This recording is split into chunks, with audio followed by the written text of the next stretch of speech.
નમસ્કાર મિત્રો. કમ્પલસરી એકાઉન્ટમાં આપણે યુનિટ નંબર 3 રિડીમેબલ પ્રેફરન્સ શેરના હિસાબો એનો અભ્યાસ કરીએ છીએ. અત્યાર સુધી આપણે 3 એક્ઝામ્પલો જોઈએ. એક જ પ્રકારના, માત્ર એમાં જે તફાવત હતો એ હતો જે શેર સી મૂળ કિંમતે બહાર પાડેલા હતા પહેલા એક્ઝામ્પલમાં, બીજા એક્ઝામ્પલમાં પ્રીમિયમથી બહાર પાડેલા હતા અને ત્રીજા એક્ઝામ્પલની અંદર જે નવા શેર છે એ વટાવથી બહાર પાડેલા હતા. આજે આપણે એક્ઝામ્પલ નંબર 4 જોવાનું છે, થોડુંક અલગ પ્રકારનું છે. વામેન લિમિટેડનું તારીખ 31/3/2019 ના રોજનું પાકું સરવૈયું છે આપી દીધેલું છે. જવાબદારી અને મિલકતો 6% 6000 રિડીમેબલ પ્રેફરન્સ શેર છે, દરેક ₹10 નું અને પૂર્ણ ભરપાઈ છે. એટલે કે આપણે હપ્તો મંગાવવાનો નથી. અત્યાર સુધી અપૂર્ણ ભરપાઈ રિડીમેબલ પ્રેફરન્સ શેર હતા, તો આપણે બાકી હપ્તોથી મંગાવતા રિડીમેબલ પ્રેફરન્સ શેર ઉપર. પણ અહીંયા પૂર્ણ ભરપાઈ છે, 10/10 ભરપાઈ છે, એટલે આપણે હપ્તો મંગાવવાનો નથી. 15000 ઇક્વિટી શેર છે, દરેક ₹10 નું. નફા નુકસાન ખાતું છે, લેણદારો છે, સૂચિત ડિવિડન્ડ છે. આ સાઈડ મિલકતો આપી દીધી, કાયમી મિલકતો, દેવાદારો, સ્ટોક, બેંક સિલક અને લેણીઓ. પેરેગ્રાફમાં રિડીમેબલ પ્રેફરન્સ શેર 5% પ્રીમિયમથી પરત કરવાના હતા. તો આપણે જે પરત પ્રીમિયમ છે એ પ્રેફરન્સ શેર પરત કરતી વખતે કેટલા ટકા આપવાનું છે? 5% આપવાનું છે. કેટલા ટકા આપવાનું છે? 5%. જે પરત પ્રીમિયમ છે આપણું 5% છે. આ હેતુ માટે દરેક ₹10 નો એક એવા 2000 ઇક્વિટી શેર દીઠ ₹2 ના પ્રીમિયમે બહાર પાડ્યા. તો આપણે શેર બહાર પાડવાના છે. રિડીમેબલ પ્રેફરન્સ શેર પરત કરવાના હેતુથી આપણે નવા શેર બહાર પાડવાના છે. ₹10 નો એક એવા 2000 ઇક્વિટી શેર અને ₹5 પ્રીમિયમથી બહાર પાડવાના છે. સંખ્યા અહીંયા આપી દીધી મિત્રો, સંખ્યા અહીંયા આપી દીધી. અત્યાર સુધીના 3 એક્ઝામ્પલની અંદર આપણે સંખ્યાઓ છે કેટલા નવા શેર બહાર પાડવાના છે. તો પહેલા તો કેટલી રકમના બહાર પાડવાના છે એના માટે આપણે બેંક ખાતું તૈયાર કરતા.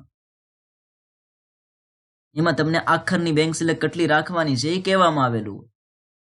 તો એ રીતે આપણે બેંક ખાતું તૈયાર કરતા અને નવા શેરની ઉપજ મેળવતા અને એના આધારે નવા શેરની સંખ્યા મેળવતા. પણ અહીંયા તો આપણને સંખ્યા આપી દીધી, તો આપણે બેંક ખાતું તૈયાર કરવાનું નથી. તમને સંખ્યા નહીં આપેલી હોય તો તમારે બેંક ખાતું તૈયાર કરવાનું છે. અને એમાં તમને અલગથી એક વધારાની માહિતી આપી છે કે આખરની બેંક સિલક આટલી રાખવાની છે, આખરની સિલક આટલી જળવાવી જોઈએ એવું કહેવામાં આવેલું છે. પણ અહીંયા તો કેટલા શેર બહાર પાડવાના છે આપી દીધું, તો બેંક ખાતું તૈયાર કરવાની કોઈ જરૂર નથી. જે પૂરેપૂરા ભરપાઈ થયા, એટલે કે 2000 ઇક્વિટી શેર છે પૂરેપૂરા ભરપાઈ થયા, એના ઉપર કોઈ હપ્તો બાકી નથી. 1/4/19 ના રોજ રિડીમેબલ પ્રેફરન્સ શેર છે પરત કર્યા, પરંતુ 40 રિડીમેબલ પ્રેફરન્સ શેર હોલ્ડરો અંગે કોઈ માહિતી મળી નથી. આ નવો પોઈન્ટ. 40 શેર હોલ્ડરો છે, 40 શેર ધરાવનાર રિડીમેબલ પ્રેફરન્સ શેર હોલ્ડરો અંગે કોઈ માહિતી મળી નથી. એટલે આપણે એને પરત નહીં કરી શકીએ, આપણે એને પરત કરી શકશું નહીં. તો આ જે માહિતી નથી મળી 40 શેર અંગે, એ 40 શેરની રકમ આપણે પ્રેફરન્સ શેર પરત ઉપલક ખાતે લઈ જવાની છે. ભવિષ્યમાં જ્યારે માહિતી મળે ત્યારે એને આપણે પરત કરી દઈશું અને આપણું દેવું ગણાશે, જેને આપણે પાકા સરવૈયામાં જવાબદારી શેર બતાવશું. ત્યારબાદ કંપનીએ 10 ઇક્વિટી શેર દીઠ 1 શેર બોનસ તરીકે જાહેર કર્યું. બોનસ શેર આપવાના છે 10 ઇક્વિટી શેર 1 શેર. કંપનીના ચોપડે આપણે આમનું લખવાની છે અને નવું પાકું સરવૈયું તૈયાર કરવાનું છે. ખૂબ જ સિમ્પલ. સૌથી પહેલા આપણે જરૂરી ગણતરી કરીએ.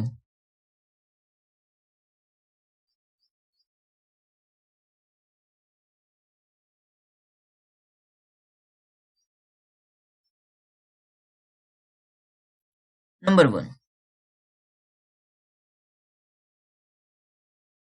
પેલી ગણતરી આપણે અત્યાર સુધી એ કરતા કે કોઈ રિડીમેબલ પ્રેફરન્સ શેર ઉપર બાકી હપ્તો હોય તો એ બાકી હપ્તાની રકમ નક્કી કરતા.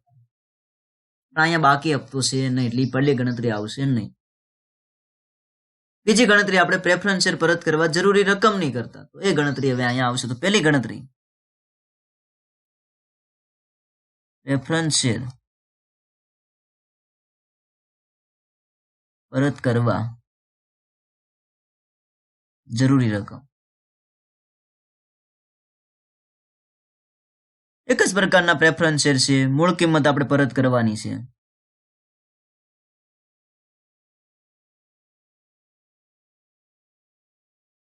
6000 रिडीमेबल प्रेफरन्स शेर છે ને એની મૂળ કિંમત 10 રૂપિયા છે. મૂળ કિંમત કેટલી છે? 10 રૂપિયા. તો 6000 શેર ગુણ્યા રૂપિયા 10, 60,000 આપણે મૂળ કિંમત એની પરત કરવાની છે. પ્લસ આપણે પરત પ્રીમિયમ પણ આપવાનું છે. પરત કરતી વખતે પરત પ્રીમિયમ આપવાનું છે. 6000 શેર છે ગુણ્યા રૂપિયા કેટલું પરત પ્રીમિયમ? 5%. કેટલું? 5%. 10 ના 5% એટલે 0.5 રૂપિયા. 0.5 3000 રૂપિયા આપણે પરત પ્રીમિયમ આપવાનું છે. કુલ પરત કરવાની રકમ, કુલ પરત કરવાની રકમ 63,000. મૂળ કિંમત 6000 શેર ગુણ્યા 10 રૂપિયા એટલે 60,000 પ્લસ પરત પ્રીમિયમ 5%. મૂળ કિંમતના 5%, 10 ના 5% એટલે 0.5. 6000 ગુણ્યા 0.5 એટલે 3000. અથવા તો ટોટલ મૂળ કિંમત 60,000 છે, એના 5% કરો તો પણ 3000 આવશે. આ પરત કરવાની રકમ છે આપણી 63,000. પણ આપણે એટલા પરત નહીં કરી શકીએ કારણ કે 40 શેર અંગે આપણને કોઈ માહિતી મળી નથી. 40 શેર અંગે કોઈ માહિતી મળી નથી. તો એ 40 શેરની જે રકમ છે એ આપણે પ્રેફરન્સ શેર પરત ઉપલક ખાતે લઈ જવાની છે. ક્યાં લઈ જવાની છે? પ્રેફરન્સ શેર પરત ઉપલક ખાતે. આમાંથી બાદ કરી દેવાની છે.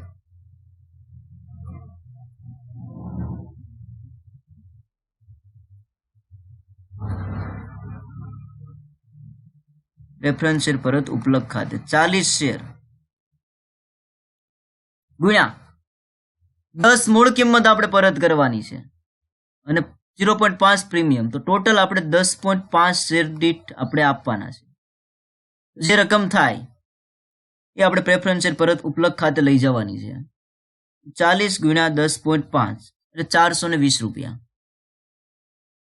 420 રૂપિયા છે પ્રેફરન્સ શેર પરત ઉપલક ખાતે લઈ જવા છે. પછી જે વધે એ આપણે પરત કરેલી રકમ છે. પરત કરેલી રકમ, પરત કરેલી રકમ 63,000 માઇનસ 420 એટલે 62,580 છે આપણે પરત કરીશું. 62,580. તો પહેલી ગણતરી, પ્રેફરન્સ શેર પરત કરવા જરૂરી રકમ, મૂળ કિંમત આપણે પરત કરવાની છે, પરત પ્રીમિયમ આપવાનું છે.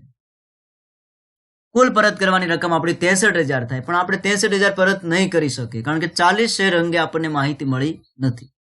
40 શેર ગુણ્યા 10.5 એટલે 420. તો 62,580 આપણે પરત કરી શકીશું. બીજી ગણતરી,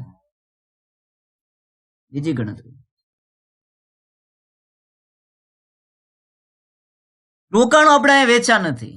જનરલી આપણે પ્રેફરન્સ શેર પરત કરવા જરૂરી રકમની જે ગણતરી કરી એના પછી રોકાણોના વેચાણની કરી ગણતરી, નફો કે નુકસાન થાય. પણ રોકાણો આપણે અહીંયા વેચ્યા નથી. રોકાણો આપણે નથી વેચ્યા તો એની ગણતરી આવશે નહીં. એના પછીની ગણતરી, નવા શેર બહાર પાડવાની. બહાર પાડવાના ઇક્વિટી શેર, આપણે ઇક્વિટી શેર બહાર પાડવાના છે.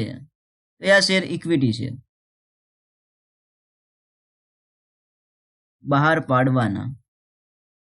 ઇક્વિટી શેર કેટલા શેર બહાર પાડવાના ડાયરેક્ટ આપી દીધું છે. ન આપ્યું હોય તો તમને આખરની બેંક સિલક કેટલી રાખવાની છે, કેટલી જાળવવાની છે એ કહેવામાં આવેલું હોય તો તમારે બેંક ખાતું તૈયાર કરવાનું. પણ અહીંયા ડાયરેક્ટ આપી દીધા છે કે ભાઈ 2000 ઇક્વિટી શેર બહાર પાડવાના છે, પણ પ્રીમિયમથી બહાર પાડવાના છે. મૂળ કિંમત 2000 શેર છે, મૂળ કિંમત 10 રૂપિયા છે. કેટલી છે? 10. 2000 શેર ગુણ્યા 10 રૂપિયા મૂળ કિંમત એટલે 20,000 પ્લસ પ્રીમિયમથી બહાર પાડવાના છે. શેર પ્રીમિયમ એડ કરી દેવાનું છે. 2000 શેર 5 રૂપિયા પ્રીમિયમ છે. કેટલું છે? 5 રૂપિયા. 5 રૂપિયા પ્રીમિયમ છે. કેટલું? 5 રૂપિયા. રૂપિયા 5 એટલે 10,000. આ શેરની કુલ ઉપજ જે બહાર પાડેલા શેર છે એની ઉપજ, શેરની કુલ ઉપજ 30,000. 30,000 શેર આપણે બહાર પાડી લીધા, ડાયરેક્ટ આપી દીધા એટલે ગણતરી સિમ્પલ થઈ જશે. ન આપ્યા હોય તો તમારે બેંક ખાતું તૈયાર કરવું પડે, એના આધારે નવા શેરની ઉપજ મેળવવી પડે, જે ઉપજ આવે એના આધારે પછી શેરની સંખ્યા મેળવવી પડે. અને એવા શેર બહાર પડી ગયા. એના પછીની ગણતરી મૂડી પરત અનામત છે એ ઊભું કરવાનું છે. કારણ કે આપણે પરત કરવાના છે, મૂળ કિંમત પરત કરવાની છે 60,000. નવા શેર બહાર પડ્યા, એની મૂળ કિંમત કેટલી મળી? 20,000. ટૂંકમાં ઘટતી રકમ છે એ આપણે વહેંચણી પાત્ર નફામાંથી લેવાની છે. ઘટતી રકમ આપણે વહેંચણી પાત્ર નફામાંથી લેવાની છે. વહેંચણી પાત્ર નફામાંથી રકમ લઈએ એટલે મૂડી પરત અનામત ખાતે રકમ લઈ જવી પડે. મૂડી પરત અનામત આપણે ઊભું કરવું પડે. તો મૂડી પરત અનામત, મૂડી પરત અનામત સૂત્ર સિમ્પલ છે. મૂડી પરત અનામત બરાબર બહાર પાડેલ શેરની મૂળ કિંમત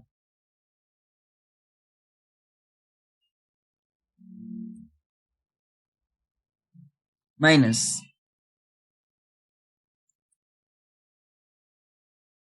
પરત કરવાના શેરની મૂળ કિંમત, પરત કરવાના શેરની મૂળ કિંમત માઇનસ બહાર પાડેલ શેરની મૂળ કિંમત.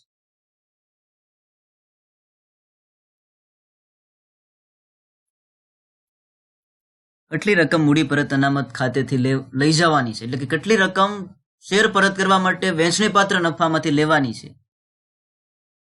જેટલી રકમ આપણે વહેંચણી પાત્ર નફામાંથી શેર પરત કરવા માટે લઈએ એટલી રકમ આપણે વહેંચણી પાત્ર નફામાંથી મૂડી પરત અનામત ખાતે લઈ જવી પડે. તો કેટલી રકમ મૂડી પરત અનામત ખાતે લઈ જવાની છે? તો એના માટેનું સૂત્ર છે પરત કરવાના શેરની મૂળ કિંમત માઇનસ બહાર પાડેલ શેરની મૂળ કિંમત.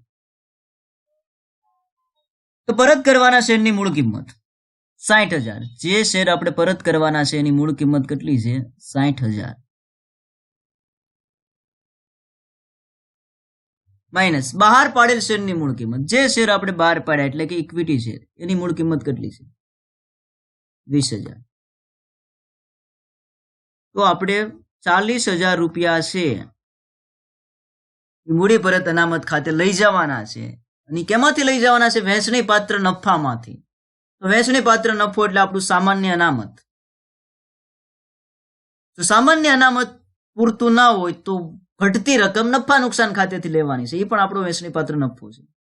તો આપણી પાસે સામાન્ય અનામત કેટલું છે? સામાન્ય અનામત છે નહીં, સામાન્ય અનામત નથી. સૌ પ્રથમ રકમ છે આપણે સામાન્ય અનામતમાંથી મૂડી પરત અનામત ખાતે લઈ જવાની છે. સામાન્ય અનામત અહીંયા નથી, સામાન્ય અનામત છે નહીં. તો રકમ કેમાંથી લેવાની છે? નફા નુકસાન ખાતેથી. પૂરેપૂરી રકમ ક્યાંથી લેવાની છે? નફા નુકસાન ખાતેથી. તો નફા નુકસાન ખાતેથી. જો સામાન્ય અનામત હોત તો આપણે સામાન્ય અનામત ખાતેથી લઈ જાત 40,000. સામાન્ય અનામત પૂરતું ન હોય ને રકમ ઘટે તો બાકીની રકમ નફા નુકસાન ખાતેથી લઈ જઈએ. પણ અહીંયા તો સામાન્ય અનામત છે જ નહીં, તો પૂરેપૂરી રકમ ક્યાંથી લઈ જઈશું? નફા નુકસાન ખાતેથી. નંબર 4, જે પરત પ્રીમિયમ છે એ માંડી વાળવાનું છે, એની જોગવાઈ કરવાની છે. એટલે માંડી વાળવું. પ્રેફરન્સ શેર પરત કરીએ ત્યારે જે પરત પ્રીમિયમ આપણે આપીએ છીએ 3,000 રૂપિયા, એ આપણું નુકસાન છે અને આપણે માંડી વાળવું પડે. શેમાંથી માંડી વાળવાનું હોય? જામીનગીરી પ્રીમિયમમાંથી. શેર બહાર પાડતી વખતે જે પ્રીમિયમ આપણને મળે જામીનગીરી પ્રીમિયમ છે, એ આપણો નફો છે. અને પરત કરતી વખતે જે પ્રીમિયમ આપીએ એ પરત પ્રીમિયમ આપણું નુકસાન છે. તો આ નુકસાન છે એ આપણે આપણા નફામાંથી માંડી વાળવાનું છે. તો 3,000 પરત પ્રીમિયમ છે, જામીનગીરી પ્રીમિયમ એટલે કે શેર પ્રીમિયમમાંથી માંડી વાળવાનું છે. પાકા સરવૈયામાં જૂનું કોઈ શેર પ્રીમિયમ નથી, જૂનું કોઈ જામીનગીરી પ્રીમિયમ નથી. શેર પ્રીમિયમ એટલે જામીનગીરી પ્રીમિયમ. પણ આપણે જે નવા 2,000 ઇક્વિટી શેર બહાર પાડ્યા એમાં આપણને શેર પ્રીમિયમ મળ્યું છે. કેટલું મળ્યું? 10,000. તો આપણી પાસે જામીનગીરી પ્રીમિયમ છે. કેટલું છે? 10,000. જૂનું કોઈ જામીનગીરી પ્રીમિયમ નથી, જૂનું કોઈ શેર પ્રીમિયમ નથી. પણ જે નવા શેર આપણે બહાર પાડ્યા એમાં આપણને 10,000 પ્રીમિયમ મળેલું છે. તો આ 10,000 માંથી આપણે 3,000 છે માંડી વાળશું શેર પ્રીમિયમ અથવા જામીનગીરી પ્રીમિયમમાંથી. જામીનગીરી પ્રીમિયમમાંથી પૂરેપૂરા રૂપિયા 3000. નંબર 5 બોનસ શેર આપવાના છે. શું આપવાનું છે? Bonus share. તેની ગણતરી. કન્ડિશન, બોનસ માટેની કન્ડિશન કે 10 ઇક્વિટી શેર હોય તો એક બોનસ શેર મળશે. 10 ઇક્વિટી શેર દીઠ એક બોનસ છે.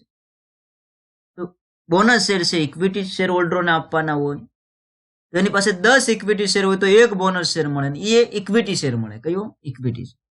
તો ત્રિરાશિ મૂકી અને આપણે ગણતરી કરી લેવાની છે. એક બાજુ ઇક્વિટી શેર, એક બાજુ ઇક્વિટી શેર અને બીજી બાજુ બોનસ શેર.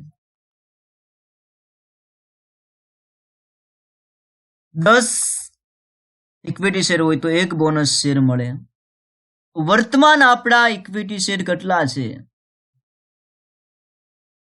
15,000 છે ઇક્વિટી શેર. 10 શેર, એક શેર, 15,000 એ કેટલા?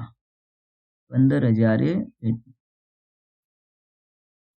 15,000 ગુણ્યા 1 ભાગ્યા 10. તો 1500 શેર મળશે. કેટલા શેર મળશે? 1500 ઇક્વિટી શેર બોનસ તરીકે મળશે. કેટલા? 1500 ઇક્વિટી શેર. 10 ઇક્વિટી શેર હોય તો એક બોનસ શેર. 15,000 શેર છે તો 1500 ઇક્વિટી શેર. બોનસની રકમ કેટલી થાય? 1500 ઇક્વિટી શેર આપણે બોનસ તરીકે આપવાના છે તો 1500 શેર ગુણ્યા જે ઇક્વિટી શેરનો ભાવ હોય એ જ, એની જે કિંમત હોય એ જ, ₹10.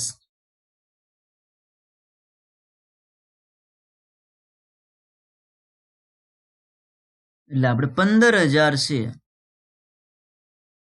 ₹15,000 ના બોનસ શેર આપવાના છે. શેમાંથી આપવાના હોય? મૂડી પરત અનામતમાંથી. કેટલું હતું આપણું? 40,000. તો એમાંથી આપણે 15,000 છે બોનસ શેર આપવાના છે તો મૂડી પરત અનામતમાંથી. તો આપણું પહેલું સ્ટેપ કમ્પ્લીટ. જરૂરી ગણતરી. નેક્સ્ટમાં હવે આપણે આમનોંધ લખવાની છે. કંપનીના ચોપડે આમનોંધ, ભાવિન લિમિટેડના ચોપડામાં આમનોંધ, ભાવિન લિમિટેડના ચોપડામાં આમનોંધ. પહેલી આમનોંધ, તારીખ લખો તો પણ વાંધો નહીં, તારીખ છે આપણને આપેલી છે 1/4/19. ક્રમ લખો તો પણ કોઈ પ્રશ્ન નથી. પહેલી આમનોંધ જનરલી આમ તો જે ગણતરી કરી એના ક્રમમાં જ આમનોંધ થશે. અગાઉના 3 એક્ઝામ્પલમાં આપણે 10 આમનોંધ લખતા. એમાં પહેલી આમનોંધ છે હપ્તો બાકી હોય એ મંગાવવાની અને હપ્તાની રકમ મળે એની આવતી. પણ અહીંયા તો હપ્તો કોઈ બાકી છે નહીં. તો ગણતરીના ક્રમમાં જ આપણે આમનોંધ લખશું. પહેલી ગણતરી, પ્રેફરન્સ શેર પરત કરવા જરૂરી રકમ. પહેલી આમનોંધ આપણી રિડીમેબલ પ્રેફરન્સ શેર પરત કરવાનું નક્કી થાય ત્યારે. રિડીમેબલ પ્રેફરન્સ શેર આપણે પરત કરીએ છીએ તો હવે જે રિડીમેબલ પ્રેફરન્સ શેર મૂડી છે એ આપણી જવાબદારી રહેતી નથી. તો રિડીમેબલ પ્રેફરન્સ શેર મૂડી ખાતે ઉધાર કરવાના છે. કેટલા ટકાની છે? 6%. 6% રિડીમેબલ પ્રેફરન્સ શેર મૂડી ખાતે ઉધાર. 6% રિડીમેબલ પ્રેફરન્સ શેર મૂડી ખાતે ઉધાર. મૂળ કિંમત 60,000. મૂળ કિંમત 60,000.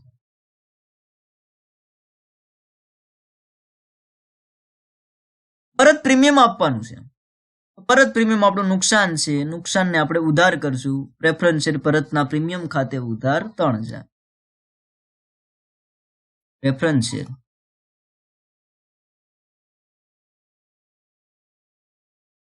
પરતના પ્રીમિયમ ખાતે ઉધાર 3,000. બંને રકમ આપણે પ્રેફરન્સ શેર હોલ્ડરોને આપવાની છે તો એના ખાતે જમા કરવાની છે. પ્રેફરન્સ શેર હોલ્ડરો ખાતે જમા.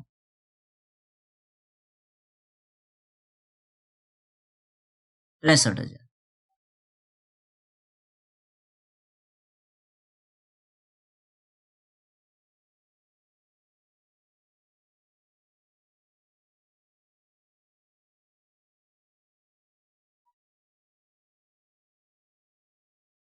એના પછી ઇક્વિટી શેર બહાર પાડ્યા. તો ઇક્વિટી શેર બહાર પાડવાની આમનોંધ. કેટલા રૂપિયાના બહાર પાડ્યા? 30,000 इक्विटी शेर बहार पड़े એટલે बैंक सिलक आवे, बैंक खाते उधार, शेर बहार पाड़े એટલે 30,000 મળ્યા। इक्विटी शेर बहार पाड़े એટલે इक्विटी शेर मूडी આપણી જવાબદારી છે, તો તે इक्विटी शेर मूडी खाते जमा, इक्विटी शेर मूडी खाते जमा।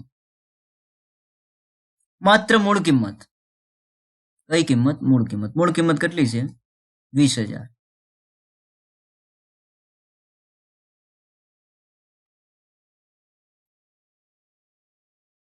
જે પ્રીમિયમ છે આપણા માટે નફો છે, તો એને અલગથી જામીનગીરી પ્રીમિયમ ખાતે જમા કરવાનું છે। જામીનગીરી પ્રીમિયમ ખાતે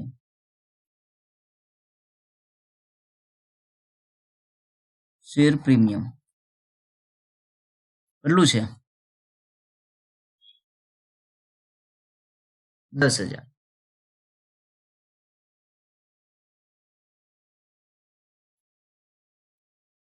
શેર બહાર પાડવાની આમ નોંધ આપણે લખી।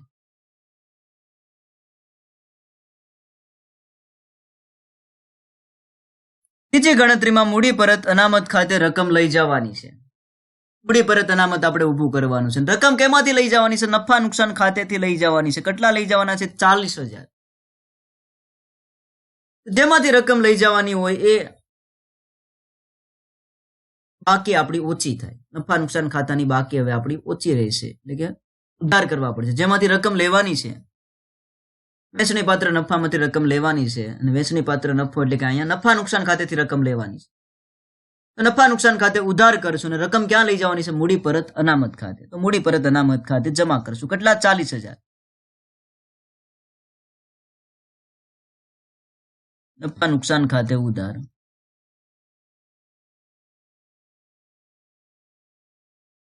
₹40,000। મૂડી પરત અનામત ખાતે જમા,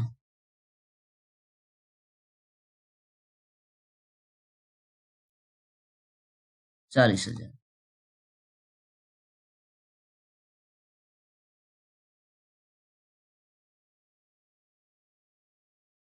ત્રીજી ગણતરીની આમ નોંધ આપણે કરી નાખી। નંબર 4, પરત પ્રીમિયમ માંડી વાળવાનું છે।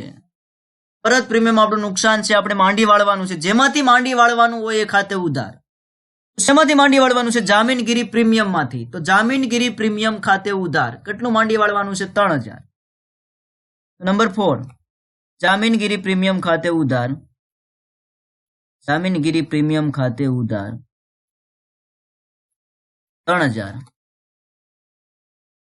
પરત પ્રીમિયમ આપણું નુકસાન છે, માંડી વાળીએ છીએ, હવે એ આપણું નુકસાન રહેતું નથી, તો પ્રેફરન્સ શેર પરતના પ્રીમિયમ ખાતે જમા, પ્રેફરન્સ શેર પરતના પ્રીમિયમ ખાતે જમા, પ્રેફરન્સ શેર પરતના પ્રીમિયમ ખાતે જમા 3,000।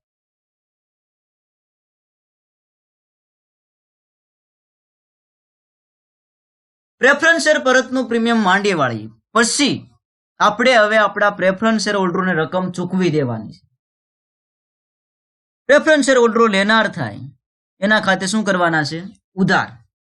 જે આપણે પરત કરવાનું નક્કી થયું એ આમનોંધમાં જે પ્રેફરન્સ શેર હોલ્ડરો ખાતે જમા કર્યા એ જ હવે પાછા અહીંયા શું કરવાના છે? ઉધાર કરવાના છે, કારણ કે પ્રેફરન્સ શેર હોલ્ડરો લેનાર થાય। પ્રેફરન્સ શેર હોલ્ડરો ખાતે ઉધાર પૂરેપૂરા કેટલા? 63,000। પૂરેપૂરા 63। કેટલા પરત કરીએ છીએ? પૂરેપૂરા પરત નથી કરતા। આપણે પરત કરેલી રકમ કેટલી છે? 62,580। 62,580 પરત કરીએ છીએ આપણે 62,580। આપણી પાસેથી બેંક સિલક જાય તો તે રોકડ અથવા તો બેંક ખાતે જમા, રોકડ કે બેંક ખાતે જમા, બેંક ખાતે જમા। પરત કરેલી રકમ કેટલી છે? પરત કરેલી રકમ 62,580। 62,580। હવે જે 40 શેર અંગે જે માહિતી મળી નથી, 40 શેર અંગે આપણને માહિતી મળી નથી, એની રકમ ક્યાં લઈ જવાની છે? પ્રેફરન્સ શેર પરત ઉપલબ્ધ ખાતે, અને એ આપણું દેવું ગણાશે, કારણ કે જ્યારે પણ માહિતી મળે ત્યારે આપણે એને પ્રેફરન્સ શેર હોલ્ડરને રકમ પરત કરવાની થશે। તો 420 છે પ્રેફરન્સ શેર પરત ઉપલબ્ધ ખાતે લઈ જવાના છે, દેવું છે તે પ્રેફરન્સ શેર પરત ઉપલક ખાતે જમા કરવાના છે 420. કેટલા? 420. આ રીતે પ્રેફરન્સ શેર હોલ્ડરોની રકમ આપણે પરત કરવાની છે. પ્રેફરન્સ શેર હોલ્ડરો લેનાર થાય એના ખાતે ઉધાર જે રકમ પરત કરી છે બેંક ખાતે જમા કરવાની છે. જે શેર અંગે માહિતી નથી મળી એની રકમ આપણે ક્યાં લઈ જાય છે? પ્રેફરન્સ શેર પરત ઉપલક ખાતે. તો એ આપણું દેવું છે, તો પ્રેફરન્સ શેર પરત ઉપલક ખાતે આપણે જમા કર્યા. હવે આપણે બોનસ શેર આપવાના છે. તો બોનસ શેર આપીએ એટલે બે આમનો થાય. એક તો બોનસ આપવાનું નક્કી થાય ત્યારે, બોનસ આપવાનું નક્કી થાય ત્યારે કેટલું બોનસ આપવાનું છે? 15,000. 15,000 રૂપિયાના ઇક્વિટી શેર બોનસ તરીકે આપવાના છે. 15,000 રૂપિયાના ઇક્વિટી શેર છે એ બોનસ તરીકે આપવાના છે. શેમાંથી આપવાના હોય? મૂડી પરત અનામતમાંથી. ઘટતી હોય તો રકમ કેમાંથી લેવાની હોય? સામાન્ય અનામતમાંથી. પણ અહીંયા તો મૂડી પરત અનામત 40,000નું છે અને બોનસ આપણે 15,000નું આપવાનું છે, તો પૂરેપૂરી રકમ મૂડી પરત અનામતમાંથી. તો જેમાંથી બોનસ આપવાનું છે એ ખાતે ઉધાર. તો મૂડી પરત અનામત ખાતે ઉધાર. મૂડી પરત અનામત ખાતે ઉધાર. મૂડી પરત અનામત ખાતે ઉધાર 15,000 રૂપિયા. અને આ રકમ છે એ ઇક્વિટી શેર હોલ્ડરોના બોનસ ખાતે લઈ જવાની છે. તે ઇક્વિટી શેર હોલ્ડરોના બોનસ ખાતે. ઇક્વિટી શેર હોલ્ડરોના બોનસ ખાતે 15,000. તો આ બોનસ આપવાનું નક્કી થયું એની આમનું. સાતમી આમનું બોનસ શેર આપવામાં આવે ત્યારે તો ઇક્વિટી શેર હોલ્ડરોના બોનસ ખાતે જે જમા કરાય હવે ઉધાર કરી દેવાના છે.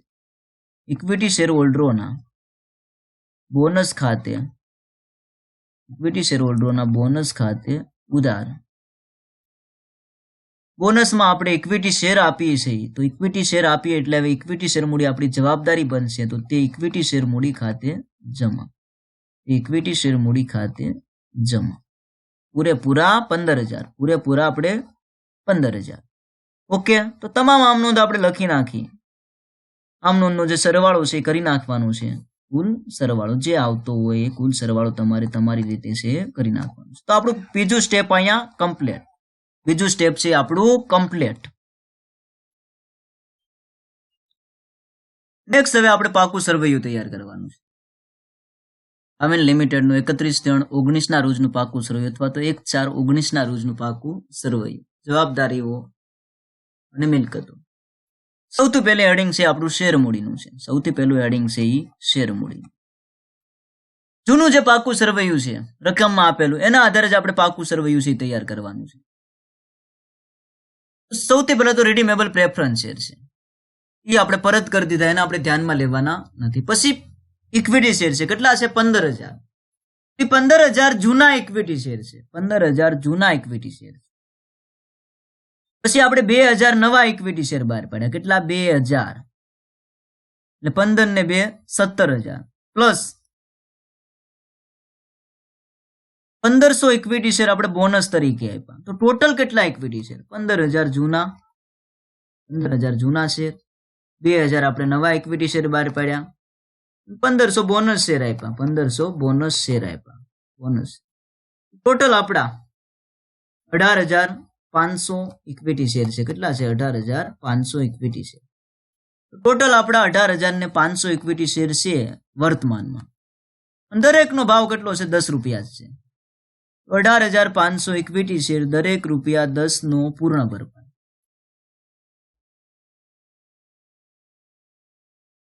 18,500 ઇક્વિટી શેર, દરેક રૂપિયા 10 નો એવા પૂર્ણ ભરપાઈ. 18,500 ગુણ્યા 10 એટલે 1,85,000. 1,85,000. તો આ શેર મૂડીનું હેડિંગ પૂરું.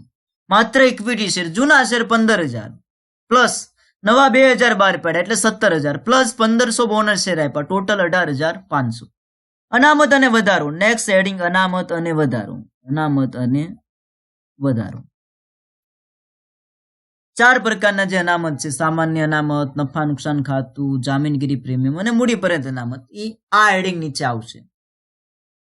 તો સૌથી પહેલા તો રકમમાં આપણને કયું અનામત આપેલું છે? નફા નુકસાન ખાતું આપેલું છે. કેટલું? 1 લાખ. તો આપણે અનામત અને વધારામાં નફા નુકસાન ખાતું બતાવશું. નફા નુકસાન ખાતું 1 લાખ. માઇનસ એમાંથી જે આપણે રકમ નો ઉપયોગ કર્યો હોય એ આપણે બાદ કરવાની છે. તો આપણે મૂડી પરત અનામત ખાતે લઈ ગયા. મૂડી પરત અનામત ખાતે આપણે લઈ ગયા. નફા નુકસાન ખાતેથી કેટલા લઈ ગયા? 40,000. એ 40,000 આપણે એમાંથી ઉપયોગ કર્યો. 40,000 આપણે એમાંથી બાદ કરી દેવાના છે. શું કરવાનું છે? 40,000 આપણે બાદ કરવાના છે. એટલે કેટલા વધશે? 60,000 વધશે. કેટલા વધશે? 60,000. આ સિવાય અન્ય કોઈ અનામત છે એ આપણી રકમમાં આપેલું નથી, પણ આપણે શેર છે એ પ્રીમિયમથી બહાર પાડ્યા. શેર છે આપણે પ્રીમિયમથી બહાર પાડ્યા. નવા શેર 10,000 રૂપિયા પ્રીમિયમથી બહાર પાડ્યા. તો જામીનગીરી પ્રીમિયમ પણ આપણું અનામત છે. જામીનગીરી પ્રીમિયમ અથવા શેર પ્રીમિયમ. નવા જે શેર બહાર પાડ્યા, નવા શેર બહાર પાડ્યા એમાંથી આપણને પ્રીમિયમ કેટલું મળ્યું? 10,000. કેટલું મળ્યું? 10,000. તો પૂરેપૂરું 10,000 આપણે નહીં બતાવી શકીએ. પૂરેપૂરું 10,000 છે એ આપણે બતાવી શકશું નહીં, કારણ કે જે નવા શેર પ્રીમિયમથી બહાર પાડ્યા, જે 10,000 રૂપિયા પ્રીમિયમ હતું એમાંથી પણ આપણે ઉપયોગ કરેલો છે. એમાંથી પણ આપણે ઉપયોગ કરેલો છે. 10,000 માંથી પણ જે ઉપયોગ કર્યો એ બાદ કરી દેવાનો છે. ઉપયોગ ક્યાં કર્યો? પરત પ્રીમિયમ માંડી વાળવા. પરત પ્રીમિયમ માંડી વાળવા માટે આપણે ઉપયોગ કર્યો. કેટલો ઉપયોગ કર્યો? 3,000 નો. જામીનગીરી પ્રીમિયમ માંથી 3,000 પરત પ્રીમિયમ છે એ માંડી વાળી. 3,000 આપણે બાદ કરી દઈશું. 3,000 આપણે એમાંથી બાદ કરી દઈશું. એટલે કેટલા વધશે? 7,000. સામાન્ય અનામત તો છે નહીં. મૂડી પરત અનામત.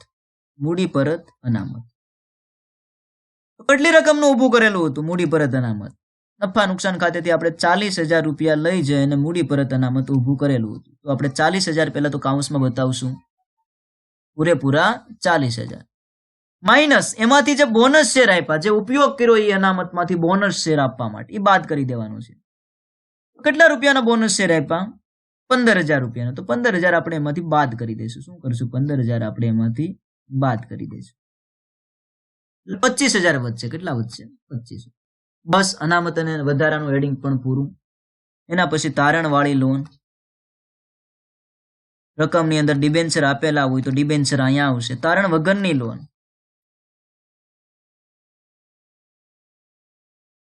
છેલ્લે ચાલુ દેવા અને જોગવાઈ. ચાલુ દેવા અને જોગવાઈ. અન્ય જે વિગતો છે એ અહીંયા આવશે. ચાલુ દેવા અને જોગવાઈ. તો એક તો લેણદારો છે.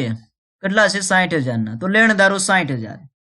લેણદારો 60,000. લેણદારો 60,000. લેણદારો 60,000. એના પછી નેક્સ્ટ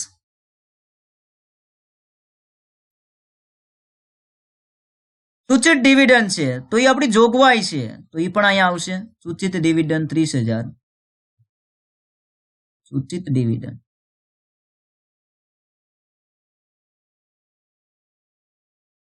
30,000.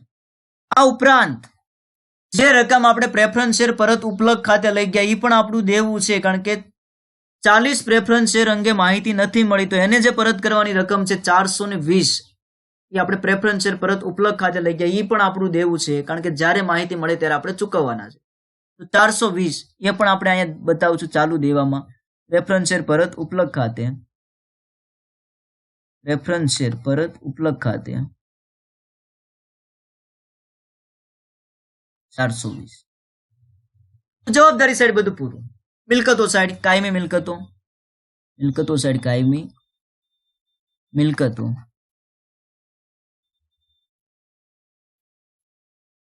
રકમમાં જ આપેલી છે કાયમી મિલકતો આપણી 1,80,000.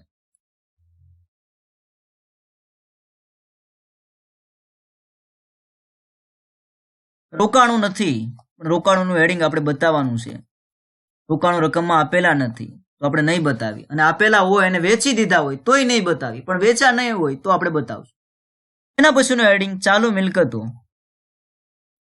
ચાલુ મિલકતો, લોન અને ધિરાણ. તો આ હેડિંગમાં જે ચાલુ મિલકતો છે, જે ધિરાણ છે એ આવશે. ચાલુ મિલકતો, લોન અને ધિરાણ. દેવાદારો છે કેટલાના છે? 40,000. દેવાદારો 40,000. દેવાદારો 40,000. દેવાદારો 40,000. ત્યારબાદ દેવાદારો પછી સ્ટોક છે 80,000 નો, તો સ્ટોક 80,000, દેવાદારો પછી સ્ટોક 80,000, સ્ટોક 80,000. ત્યારબાદ બેંક સિલક 80,000 છે. તો અહીંયા ધ્યાન રાખવાનું, અત્યાર સુધીના 3 એક્ઝામ્પલમાં તમને જે આખરની બેંક સિલક આપેલી હોય એ આપણે નવા પાકા સર્વેમાં બતાવતા, પણ અહીંયા તો આખરની બેંક સિલક કેટલી રાખવાની છે કીધું નથી. તો એના માટે કાં તો તમે બેંક ખાતું તૈયાર કરી અને આખરની બેંક સિલક મેળવી શકો, અથવા તો ગણતરી કરીને કાઉન્સમાં જ પાકા સર્વેમાં ગણતરી કરીને પણ તમે આખરની બેંક સિલક મેળવી શકો.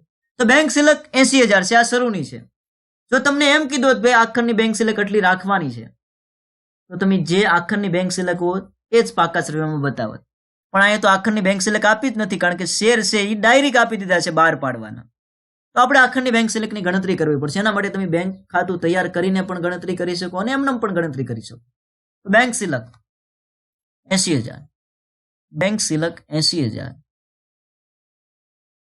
બેંક સિલક આ રીતે કાઉન્સમાં 80,000 કરવાના છે, પ્લસ જે રોકડ અથવા બેંકની સિલકની જે આવક થઈ એ આમાં આપણે પ્લસ કરી દેવાની છે. બેંક ખાતે ઉધાર હોય એ આપણી આવક આમનો જોવાની છે. બેંક ખાતે ઉધાર હોય એ આપણી આવક. તો જો બીજી આમ નોંધમાં જ આપણે જે 30,000 શેર બહાર પડ્યામાં બેંક ખાતે ઉધાર કેટલા છે? 30,000. તો એ આપણે આમાં એડ કરી દેવાના છે, કારણ કે આપણી આવક છે. તો 30,000. આ સિવાય બેંક ખાતે ઉધાર બીજા કઈ છે નહીં. 1,10,000 આમાંથી બાદ કરી દેવાના છે, આમાંથી બાદ કરવાના છે જે આપણી જાવક છે બેંક સિલકની. જાવક એક જ છે, પ્રેફરન્સ શેર હોલ્ડરોને આપણે પરત કર્યા. બેંક ખાતે જે જમા છે 62,580 એ આપણી જાવક છે. તો આમાંથી આપણે બાદ કરી દેવાના છે 62,580. ફરી વખત બેંક સિલક શરૂની 80,000 હતી, એમાં એક જ આપણી રોકડની આવક છે જે શેર બહાર પડ્યા 30,000 ના ઇક્વિટી શેર એડ કર્યા. ટોટલ આપણી આવક 1,10. એમાંથી જે જાવક છે, જાવક એટલે આપણે પ્રેફરન્સ શેર હોલ્ડરને પરત કર્યા, એ બાદ કરી દેવાના છે. કેટલા બાદ કરવાના છે? 62,580. એટલે 47,420 આપણી પાસે બેંક સિલક આખરની છે. બેંક ખાતું તમે તૈયાર કરો તો પણ 47,420 આવશે. એના પછી લેણી ઊંડી કેટલી છે? 20,000. લેણી ઊંડી 20,000. લેણી ઊંડી 20,000.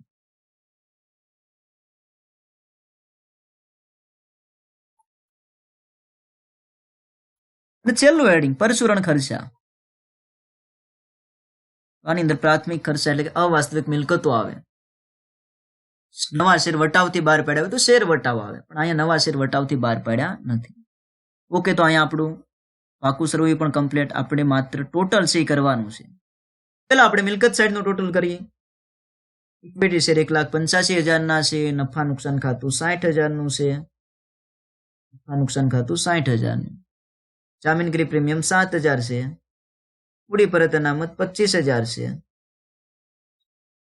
લેણદારો 60,000 ના છે. સૂચિત ડિવિડન્ડ 30,000 નું છે. પ્રેફરન્સ શેર પરત ઉપલબ્ધ ખાતું 420 નું છે. તો 3,67,420. 3,67,420. એવી જ રીતે આપણે મિલકતો સાઈડ ટોટલ કરી નાખવાનું છે. આપણી કાયમી મિલકતો છે 1,80,000 ની છે. કાયમી મિલકતો કેટલી છે? 1,80,000. પછી ચાલુ મિલકતોમાં દેવાદારો 40,000 ના છે. દેવાદારો 40,000 પ્લસ સ્ટોક છે 80,000 નો છે. સ્ટોક છે એ કેટલાનો છે? 80,000 નો છે. પ્લસ